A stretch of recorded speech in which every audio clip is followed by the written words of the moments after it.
corners of perception and see more than you've been told is there, then you start to incorporate a bigger field of awareness. And this is what artists, again, have always done. Poets have always made people more aware. Musicians, dancers, singers, writers. The idea is to make people more aware of what they originally have been programmed and conditioned and brainwashed to think is all of reality.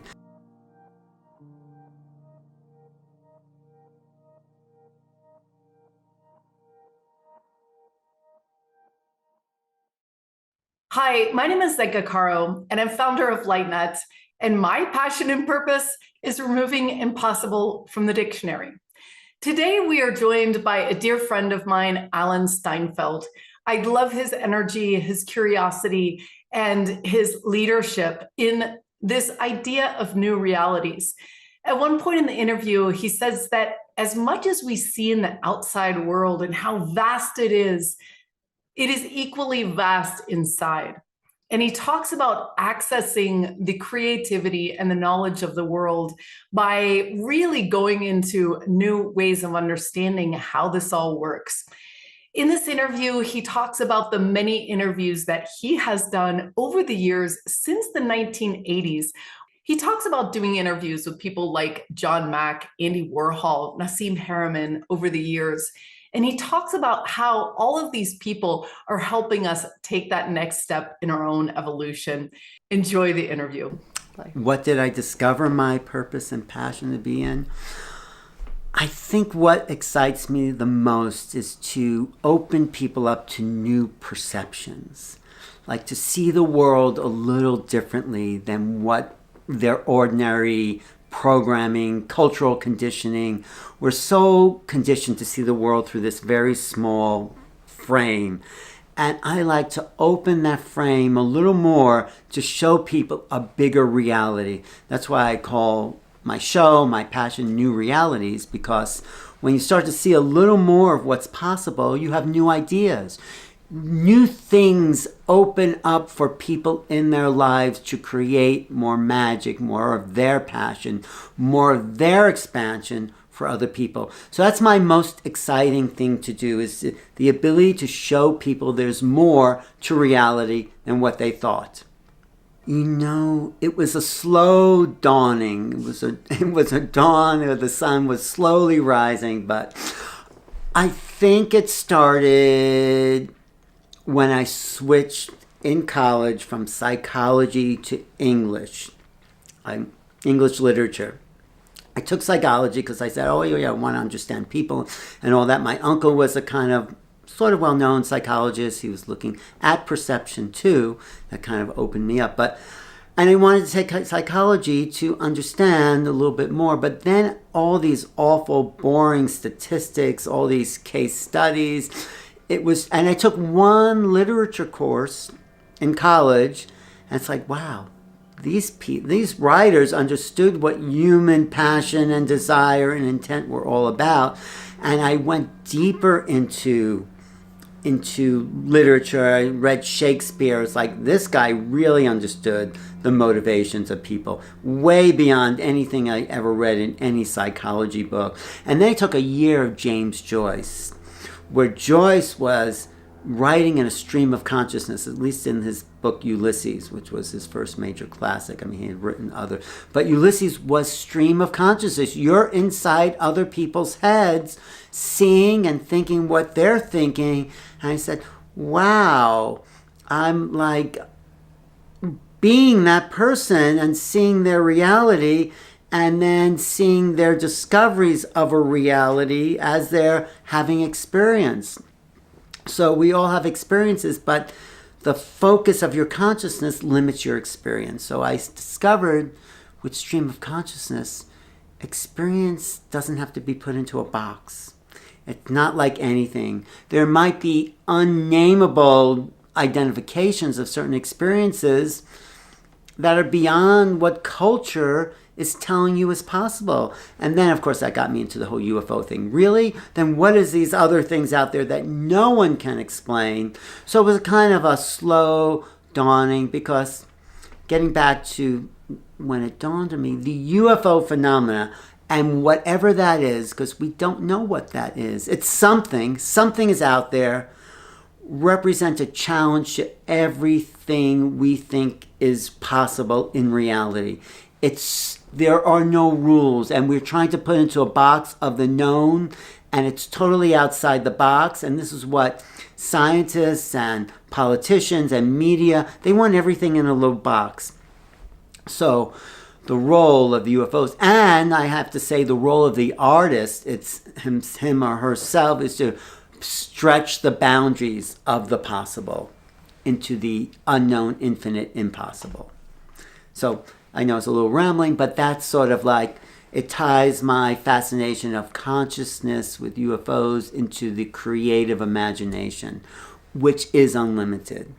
So by showing people more or increased parameters to their reality, they increase their potential, their creative potential, to then activate something to show others, look, there is more to reality. So when you're looking at a painting or something, you're actually looking at a window inside the possible that some people haven't considered before.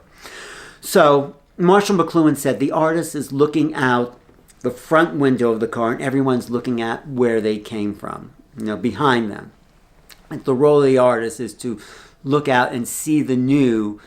Picasso said, if it's known, it's already old.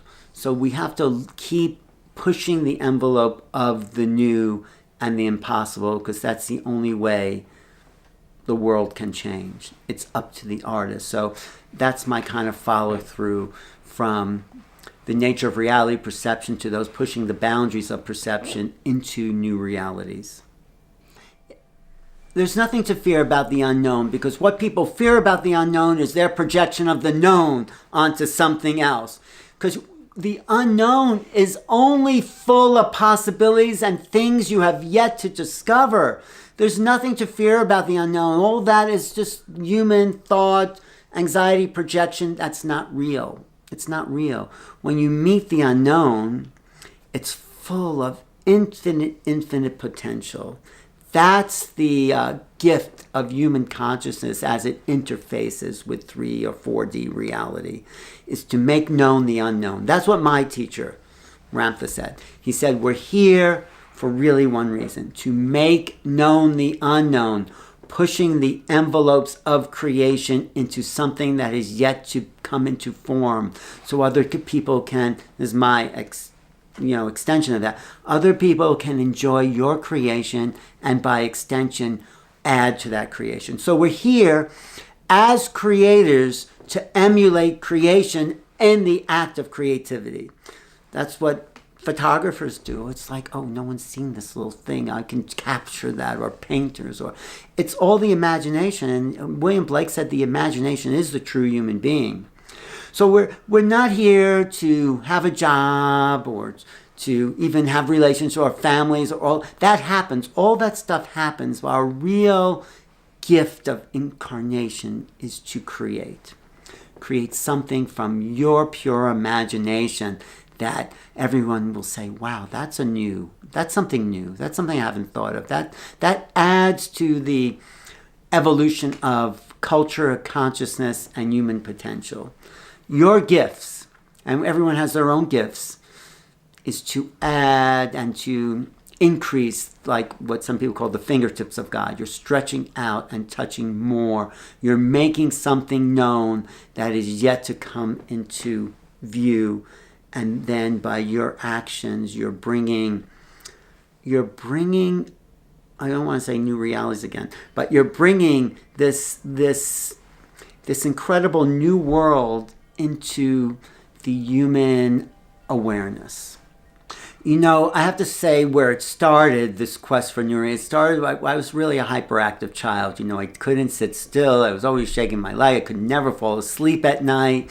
I was, when you're 2 or 3 years old, your parents like to put you in bed before it's dark. I thought, that is crazy. I'm not going to sleep before it's dark. So I couldn't fall asleep because I had so much energy. So what I did was close my eyes and just go within. I started to see like white light. It was like meditation at 2 or 3 years old. I didn't even know what I was doing, but I was focusing inward somehow. I just did it because I discovered sort of at a young age, there's just as much inside of you as there is outside of you.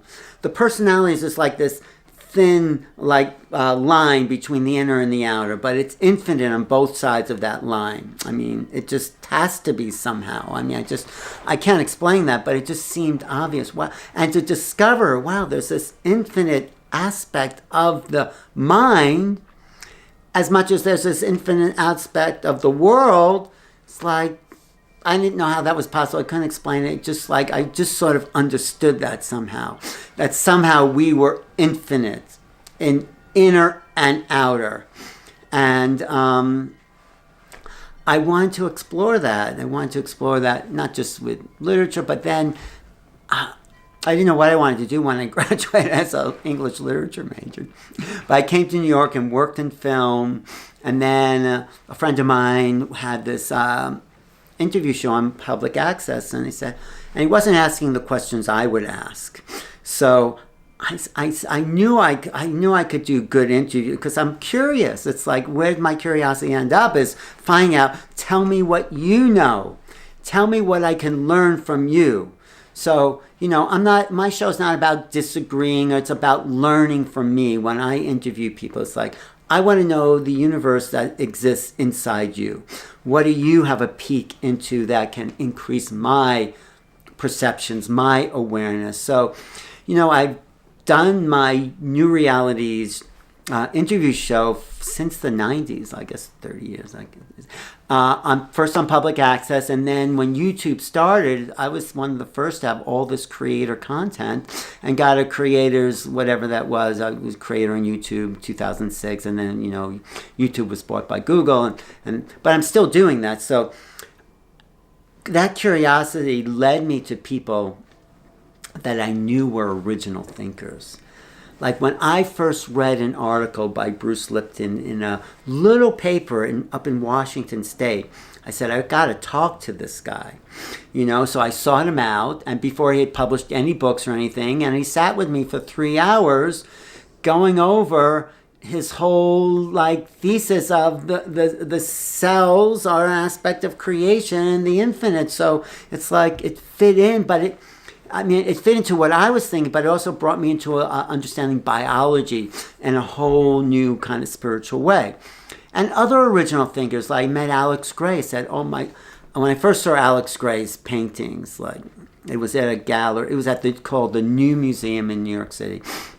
And before I went in there, I wanted to see what a picture of ascension was, because I had been reading about this, and and ascension was the body transforming into light. So I asked, it's kind of in my own mind, give me a vision of ascension. I walk into the museum, and boom, there's the painting of the physical body turning into light. And I said, oh my God, that's exactly what I asked for. I thought it would be a vision of this, but it shows up how it shows up. And it's like, wow, that's the vision I asked for. And so that cued me into Alex Gray's work, and I said, well, this guy's a visionary. And then, we became friends, and I've gone up to that Chapel of Sacred Mirrors up in upstate New York and done lectures there on UFOs, all that. So, when I met Nassim Haramein for the first time, and he talked about there's a black hole nested in everything from atoms to molecules to cells to the human heart to suns to galaxies to maybe even, the universe itself. I said, that's an original thinker there. That's exciting. When I saw him out and said, let's do an interview, and he talked about time travel and making anti-gravity devices out of black hole physics. And those people are still exciting for me to talk to. Who else? Like Lynn McTaggart, when she wrote the book The Field, she kind of put the understanding of the quantum field on the map.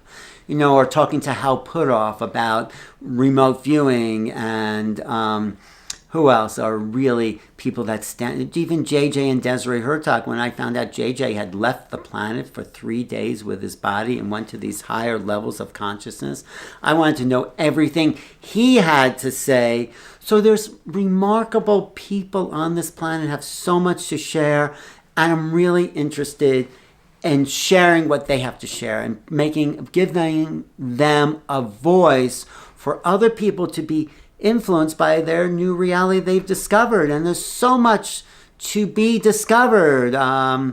What's his name? David Hawkins, another brilliant mind that I had the opportunity to sit down with and talk to me about his cosmology, his understanding. And there's more and more. I mean, we're only on a very small island of the known, sitting in an infinite sea of the unknown. I graduated college, went to New York City, got this really cheap apartment there.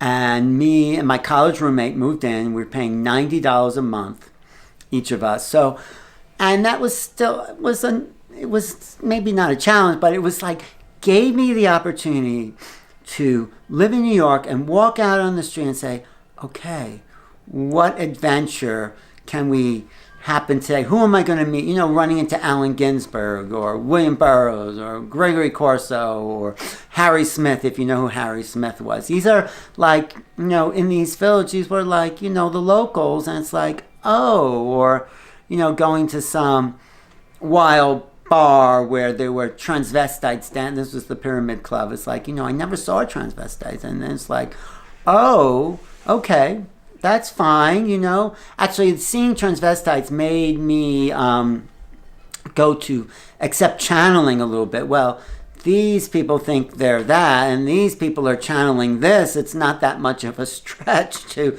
see that. Well, so then I saw these channels. So, but there were times when, you know, I would have freelance jobs and all that, and even $90 was, well, that wasn't that too much. But then, you know, my roommate moved out and then all that. So, but for a long time, it was just like adventures, like every day. It was the opportunities that presented, you know, as a creative capital, world capital, people would go there to be creative and go into art galleries or museums or get parties or meeting people like Nina Hagen or who else?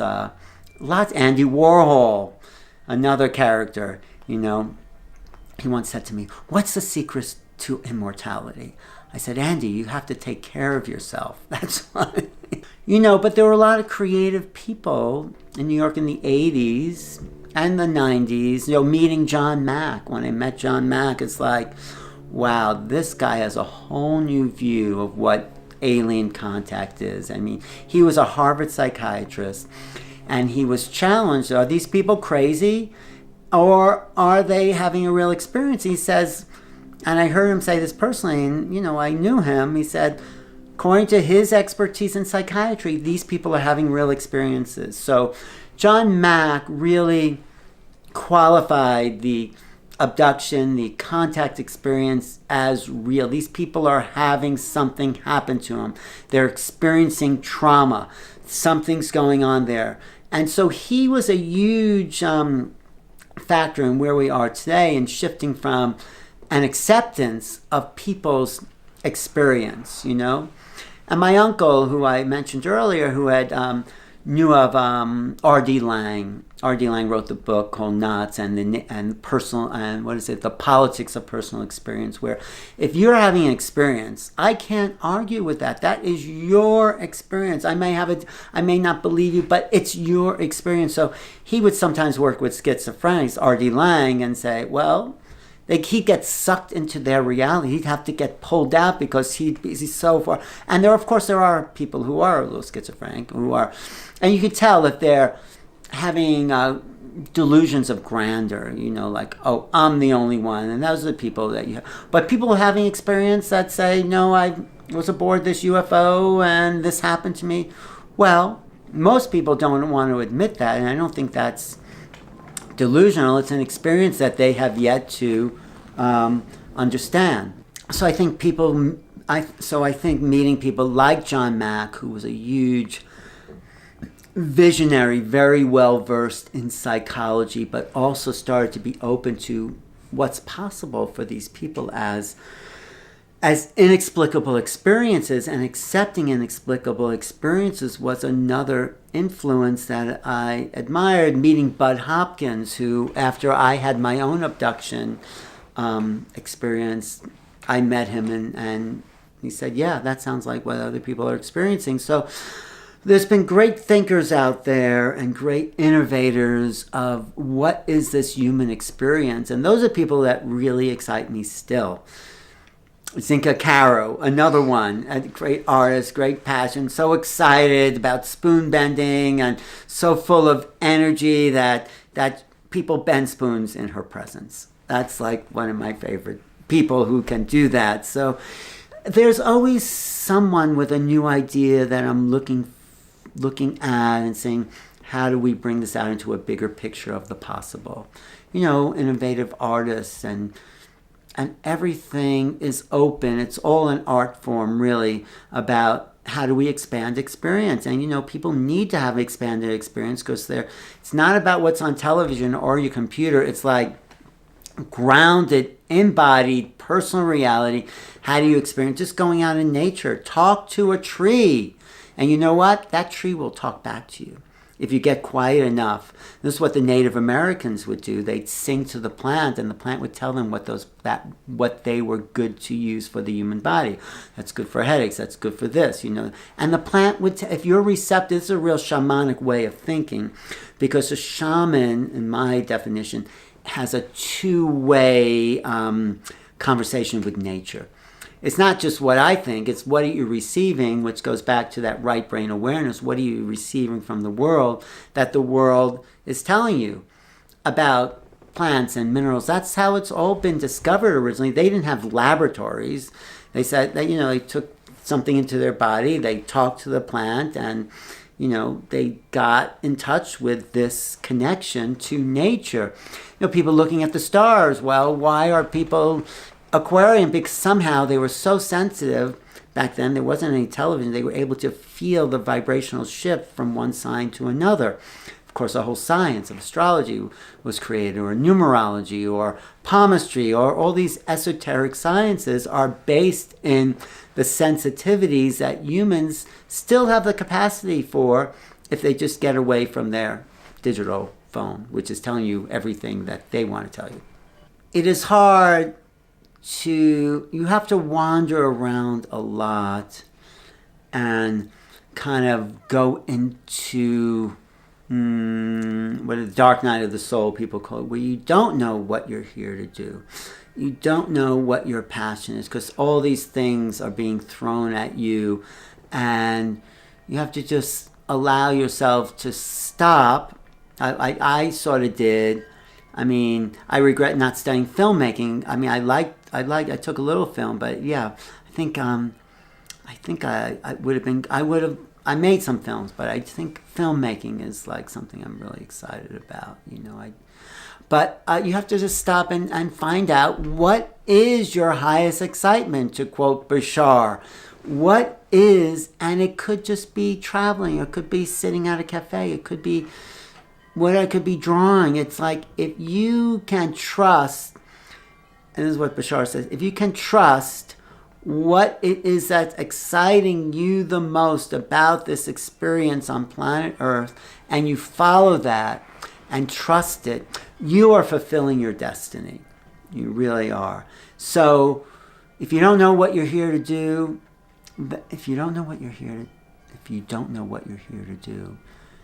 drop in and find out what excites you, and don't worry about the money. Money comes and it goes, and it's like water in your hand. Sometimes you have a lot, sometimes you don't, but your excitement, look at Bob Dylan, right? Just came out from Minnesota to New York City, had some great songs, had not such a great singing voice, but he's one of the most well-known composers, artists of our time, because he just did what he wanted to do. And those are the people. Creativity is rewarded, I think. It really is. If you're unique enough I mean, sometimes it's not understood at first, but the uniqueness of your individual flavor into the kind of, porridge of humanity will stand out and say, oh, okay, so you're unique. Everyone out there is unique. Everyone out there is unique, and they have a certain destiny to actualize that uniqueness with their own creative passion, and that changes the world. Well, I don't know what effect I have on other people, but I am excited about everything I see, and everything, there's so much to learn here on planet Earth. There's so much to learn from each other. There's so much, so many books, so many movies, and they're all trying to tell us something. Like there's more to feel for the human being. So I think if people are not excited, then there's some older issues in their lives, some psychological barriers or something, trauma. People who've experienced trauma are disconnected from their true self. So I recommend soul retrieval, where you go back to the moment that you had this split. Sandra Ingerman talks about this. A lot of shamanic traditions talk about it. And you integrate that part that was split off in some kind of traumatic way, and you integrate it back into yourself, so you become a whole being that's capable of pursuing your passion. And if you're split for some reason, it's hard to stay in focus, because not all of you is present. Some of you is living in the past, because when you're traumatized, a part of you remains in the past at that moment of trauma, and you have to call that part home through recapitulation or soul integration or journeying or RSS. There's a part of us, and we all have pieces, but when enough of that is stuck in the past, it's hard to move forward. So you have to, that's the first part. If you can recapitulate yourself and bring yourself into some closer semblance of wholeness, then you start to drop in. If you just don't know what you want to do, and you're confused, and you're, even doing drugs is a distraction, because, when Bashar says follow your highest excitement, it's not about doing drugs, which splits your consciousness off. I mean, sometimes people need that if they're so stuck, but most of the time they're stuck because they've been traumatized out of their own original self. When you tap back in somehow to those moments in your life and pull it back home, then you're filled up with something that gives you the drive to pursue your unique individual ideas, passion, skills, excitement, whatever you want to call it, but it's something for you, whatever that is. And I had to do that too, my mother was a little crazy, and, there was a lot of stuff that were not fun. And, I remember I was obsessed with science fiction, and my 6th grade teacher said, you can't read any more science fiction. And it's like, that was a trauma. It's like, what do you mean? I'm learning so much, like parallel realities and all that.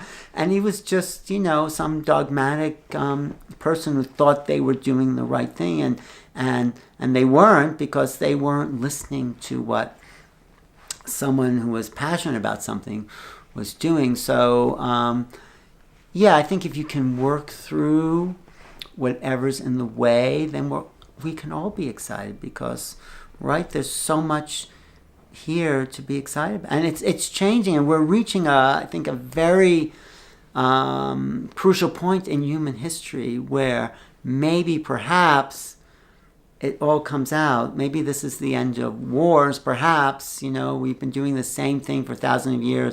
Religion, dogma, ownership, capitalism, all those things, corporate greed. I mean, it's all whatever it is, but I think it's time for a change. One of my favorite quotes is from H.G. Wells. You know who he was? He wrote The War of the Worlds, the first. But as he evolved, like through the 1920s and 30s, he predicted that everyone would be able to sit in their home at their leisure to look at a projector and examine any book and any document in exact replica. He had this remote viewing of the future there. He didn't know how that would happen, But another thing he said, I think around 1938, he says, someday people will pick up an old newspaper or article somewhere and think, was there ever such a world? Where there was violence and, all this awful stuff that's still happening, was there ever such a world? This is what the future, I hope, maybe not too far into the future, will say about, the horrors of the 20th century and what's coming to the 21st century. And, the history of human civilization has been marked by incredible achievements and awful destruction. So it's like, you have the Taj Mahal and the atom bomb, it's like that. You have Leonardo da Vinci and Hitler, these polarities of, and so I think if we come into balance somehow, where we're all creative geniuses, and I know that's possible because we all have access to the infinite unknown, we just have to allow it through this particular filter, then that will be the world that will be what it's supposed to have been when we incarnated here. It is supposed to be a world full of abundance, enough food, the promotion of your own creative individuality. That's like level playing field for how incarnation is supposed to be. And that's what I call when that can happen, I call that the flowering of humanity. When everyone's here to do their own creative passion and add to the collective process of making known the unknown, where art is the currency of the day, then we wake up to the ongoing creation of new realities where people are just amazed at the next song or music or this. And people are now, but they're also then, but if everyone was that way, adding to the potential that exists, then that will be a real flowering of the new humanity. I think everyone has a special individualized destiny, and we're here to find what that is. And destiny is different than fate. Fate is the hand you're dealt. Destiny is what you do with it.